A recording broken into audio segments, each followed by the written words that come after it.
Hello and welcome to the Renaissance English History Podcast, a part of the Agora Podcast Network and the original Tudor History Podcast, telling stories of Tudor England since 2009. I'm your host, Heather. This is episode 246, I think. And today we're going to talk about the ladies in waiting at Elizabeth I's court. A lot of these women, maybe about half of them that we're going to talk about who were ladies in waiting, we have done individual episodes on through the years, but I realized I never put together like one whole episode just on what it was like to be a lady in waiting, what kind of jobs you had, and then some of the examples of ladies in waiting and who they were and the different scandals at court and everything like that. So that is what we are going to talk about in this episode. Quick reminder, as always, TudorCon is coming up. We are less than 2 months away, you guys. It's coming. It's amazing. I'm so excited. Of course, all of our in-person tickets are sold out. So I'm sorry you can't come and party with us at Agecroft Hall in Richmond, but you can party with us online thanks to this streaming ticket. The internet makes magic happen, right? So we have the streaming ticket, englandcast.com/TudorCon online to see the speakers. What you get. It's an amazing deal. Honestly, you guys, I've always tried to make everything I do really accessible with price because I know there's online courses, there's stuff out there that are super expensive. I look at it and I think like my whole kind of reason for being with this is to make history accessible to more people. And so the streaming ticket costs $49. There's all the live talks. There's extra taped talks that people are doing just for the streaming folks. There's giveaways. You're going to get a digital swag bag with ebooks and digital artwork and all kinds of fun stuff. You're going to get recordings of everything so you can go back and watch it later at your leisure if you can't make things live. There's a whole community of other Tudor-loving friends you get to be part of. So I think it's an amazing deal when you look at other stuff out there and how much it costs. And it's really been a thing of mine that I've tried to keep the prices down on all of this stuff. So with that said, englandcast.com/TudorCon online to score your streaming ticket. Also, another quick note that this podcast is sponsored by Armor and Castings. They are a company that makes amazing brooches, jewelry, accessories, basically, for if you have a Tudor costume and you want the perfect accessory to go with it. You can check them out, tudor.armorandcastings.com. And thank you to them for sponsoring my podcast. All right, let's get into it. You guys, today we are going to talk about the world of Queen Elizabeth I's ladies in waiting. Picture this, the grand halls of Hampton Court, bustling with intrigue, whispers of scandal, and the shimmering presence of Elizabeth herself. And then there are the ladies in waiting. These women are no mere servants. They were the elite, the noble companions handpicked by the Queen for their loyalty, wit, and sometimes for their familial connections. Imagine being at the heart of the Elizabethan court, where every glance, every whispered conversation could change your fate. Ladies in waiting were the women who stood closest to the Queen, both literally and figuratively. Their lives were a blend of privilege and precariousness, walking the tightrope between favor and disgrace. Now let's dig into their world and see what it really means to be a lady in waiting. So what exactly did these ladies do? Well, their duties were as varied as they were intimate. It's early morning, for example, and the Queen needs to start her day. Who's there to help her rise from her bed, to dress her in her fine gowns, and to attend to her every need? That would be her lady in waiting. These women were responsible for the Queen's personal care, attending to her from the moment she woke up to the moment she retired for the night. They helped her bathe in her specially crafted tub, they dressed her in her elaborate garments, and they ensured her iconic red wig was perfectly styled. And let's not forget the delicate task of applying her famous white makeup, a mixture of lead and vinegar, which we know now was quite dangerous, was a mark of her royal status. These roles, though, extended far beyond the bedchamber. These women were the Queen's confidantes, privy to the most secret matters of state and personal concern. These ladies were well-educated, often fluent in multiple languages, skilled in music and dance. They had to be ready to entertain the Queen with a song, a graceful dance, or a well-read poem at a moment's notice. One particularly intriguing aspect of their work was their role in court entertainments. Picture the grand masques and dances where the ladies would wear exquisite costumes and perform alongside the queen. Their lives were a constant performance, always under the watchful eyes of the court, and most importantly, the queen herself. But the life of a lady-in-waiting wasn't all glamour. These women had to navigate the dangerous waters of court politics, where a single misstep could lead to disgrace or worse. Imagine the tension, knowing that every action, every word could either elevate you in the queen's favor or plunge you into disfavor. And yet these women managed it all with grace, resilience, and an unwavering loyalty to their queen. So now we're going to go through some of Elizabeth's more famous ladies-in-waiting, starting with Blanche Parry. It's a name you might not have heard before, but her story is fascinating. She was born around 1507, 1508 in Herefordshire's Golden Valley. Her family had close ties to the House of York and the Herberts of Ragland. From a young age, Blanche was introduced to the royal household through her aunt, Blanche Herbert, Lady Troy, who served in the household of Princess Elizabeth and her half-brother Edward. Blanche's devotion to Elizabeth began when she was just an infant, rocking her to sleep with Welsh lullabies. She was a constant presence in Elizabeth's life, staying by her side even during the tumultuous times when Elizabeth was imprisoned in the Tower of London. Gradually, Blanche rose through the ranks, becoming the chief gentlewoman of the Privy Chamber and the keeper of the Queen's jewels. Her responsibilities were immense, from overseeing the Queen's personal papers to managing the Great Seal of England for 2 years. One of Blanche's most famous contributions was an elaborate piece of embroidered fabric that she donated to her local parish church in Bacton. This piece, which had served as an altar cloth for many years, was actually eventually proven to be a rare survivor from Elizabeth's wardrobe, highlighting the deep connection and trust between Blanche and the Queen. Next, Kat Ashley. I did a video just on her several weeks ago. Catherine Chapernoun was more than just a lady-in-waiting. She was like a second mother to Elizabeth. Born around 1502, Kat entered Elizabeth's life when she was just a young girl. Following the execution of Elizabeth's mother, Anne Boleyn, Kat stepped in as a governess and played a crucial role in Elizabeth's education. She taught her languages, mathematics, and the arts, fostering the brilliant mind that Elizabeth would later become renowned for. When Elizabeth ascended to the throne, Kat was appointed as the chief lady of the bedchamber. This was not just a title, it was a testament to the deep bond they shared. Kat was there for Elizabeth in her most vulnerable moments, offering support and counsel. Her influence extended beyond just her duties. She was also a trusted advisor and a confidant, shaping Elizabeth's formative years and beyond. Then there's Mary Dudley, who was born into the influential Dudley family. Mary's brother was Robert Dudley, the Queen's favorite. Mary carved out her own significant role at court, though. Her defining moment came in 1562 when Elizabeth contracted smallpox, a deadly disease at the time. Mary nursed the Queen through this harrowing illness, even contracting the disease herself. Smallpox left her scarred, a physical reminder of her sacrifice. Despite the Queen's initial gratitude, though, the scars altered Mary's life. Her once close relationship with Elizabeth became strained as the Queen distanced herself from Mary. Yet Mary's loyalty never wavered. She continued to serve Elizabeth even as she navigated the complexities of her own life, including managing her family's financial struggles and supporting her siblings. Then we have the famous Bess of Hardwicke. What a powerhouse she was. Born Elizabeth Hardwicke, she started out life relatively modestly, but rose to become the second most powerful woman in England, right after the Queen. Her climb to power came through a series of strategic marriages. She married 4 times, each union bringing her more wealth and more influence. Her most notable marriage was to George Talbot, the Earl of Shrewsbury. Together, they were tasked with the significant responsibility of keeping Mary, Queen of Scots, under house arrest for 15 years. This was no small feat, and it placed Bess at the very heart of Tudor politics. Bess was not just a political figure, she was also a mother and a builder. She had 8 children, all from her second marriage to Sir William Cavendish. Among her grandchildren was Arbella Stuart, a claimant to the English throne, whom Bess raised herself.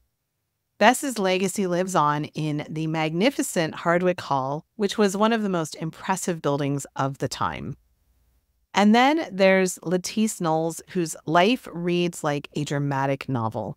Lettice was a cousin of Queen Elizabeth, being the granddaughter of Mary Boleyn, Anne Boleyn's sister.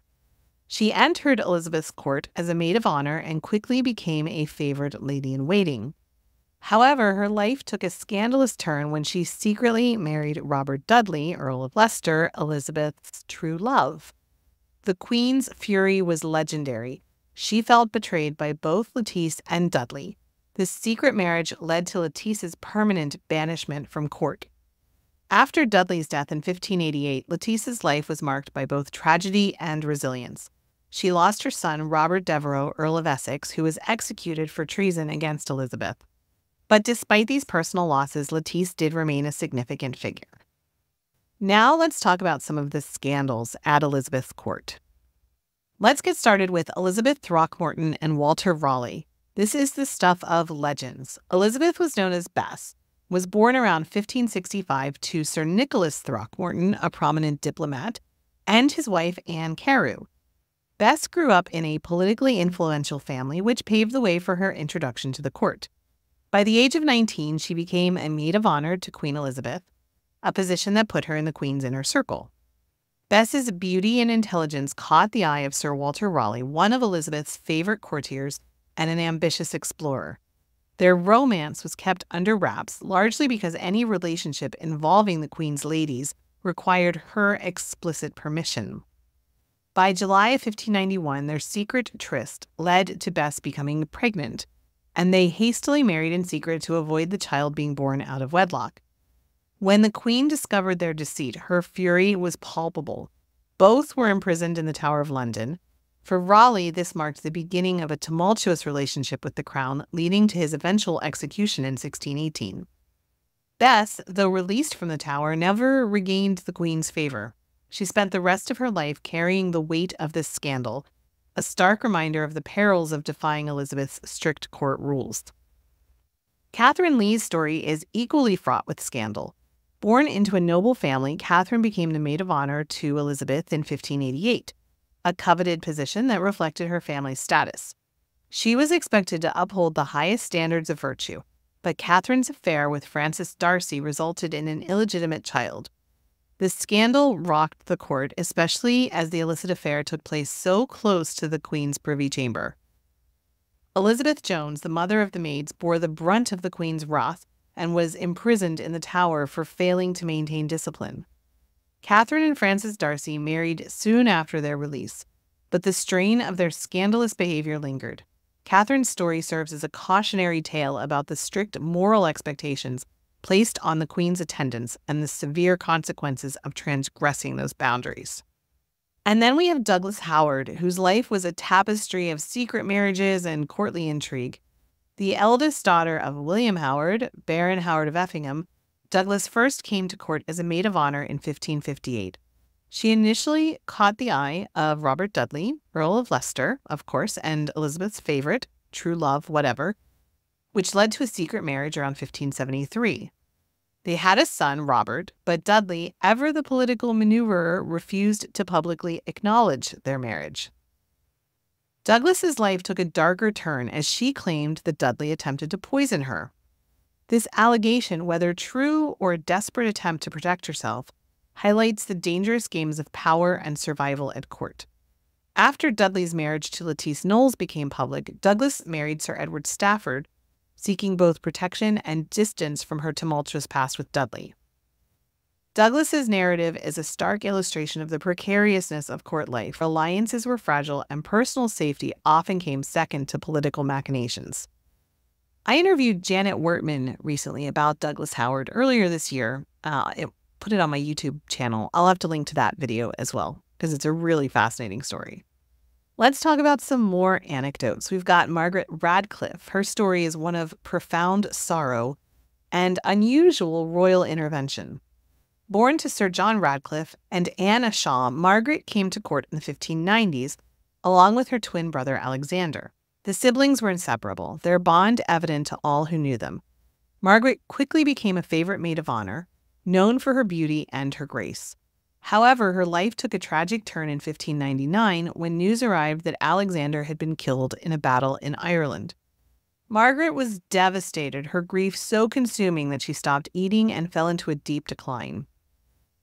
When Elizabeth heard just how depressed and how she was consumed by grief, the records say that Elizabeth's anxiety for her dearly loved friend insisted on Margaret being brought to Richmond Palace that she might tend to her in person.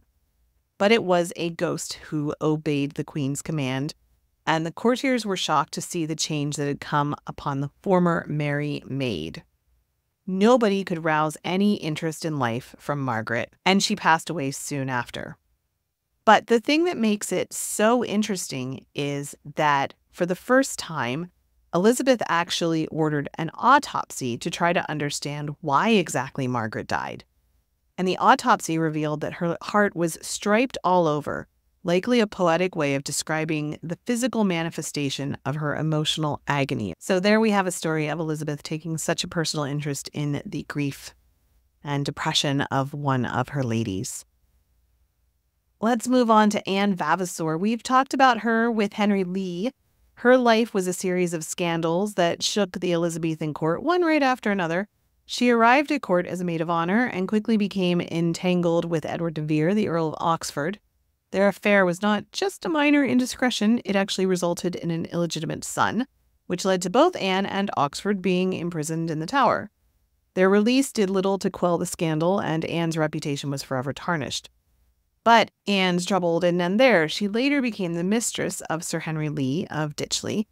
This further complicated her life, although they did seem to have a very happy relationship. But even before that, she had married her first husband, John Finch, who was a sea captain. Then she had this affair with Henry Lee. They actually stayed together for quite some time and were very happy living as partners. And despite these scandals, Anne continued to move in high circles. She actually entertained the Queen at Ditchley and remained a notable figure at court. And then we have Frances Walsingham, the daughter of Francis Walsingham, the spymaster. Her life was marked by her connections to two of the most prominent men of her time. She was born in 1567 to Francis Walsingham, Elizabeth's spymaster, like I said, and so she was well versed in the intrigues of the court from a young age. Her first marriage was to Sir Philip Sidney, the famed poet and soldier. Then death in 1586 at the Battle of Zutphen left Frances a widow at a young age, but her life was far from over. In 1590, she married Robert Devereux, Earl of Essex. We just talked about him. He was the son of Lettice Robert Dudley's stepson, and would, after Dudley had passed away, become one of Elizabeth's new favorites. This match displeased the Queen, partly because Essex was the stepson of her lifelong favorite, and partly because Elizabeth herself had a personal affection for Essex, so she was very upset when Frances married him. Frances and Essex's marriage produced 3 children, but then, of course, Essex had this very volatile relationship with the Queen, and he led a failed coup in 1601, leaving Frances once again a widow. After Essex's death, Frances lived a quieter life, focusing on her children, which I think was probably a very wise move.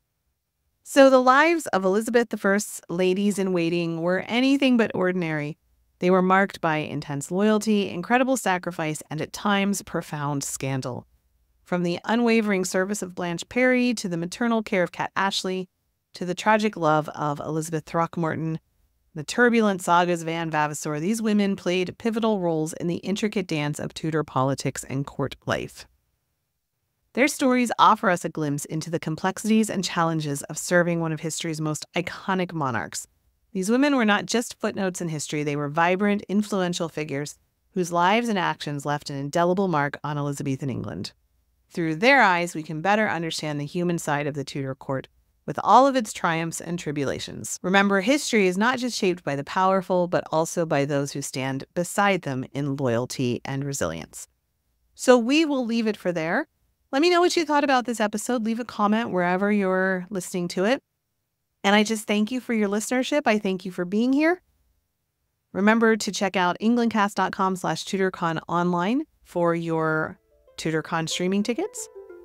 And Armor and Castings for amazing Tudor accessories at tudor.armorandcastings.com. All right, my friends, I will talk to you again very soon. Thanks for being here. Have a good week. Bye-bye. Blow, northern wind, send who may be sweating. Blow, northern wind, blow, blow, blow. Ich hatte Bord in Bauer bricht, dat soll is semlis on Sicht, mens gevoel meiden of nicht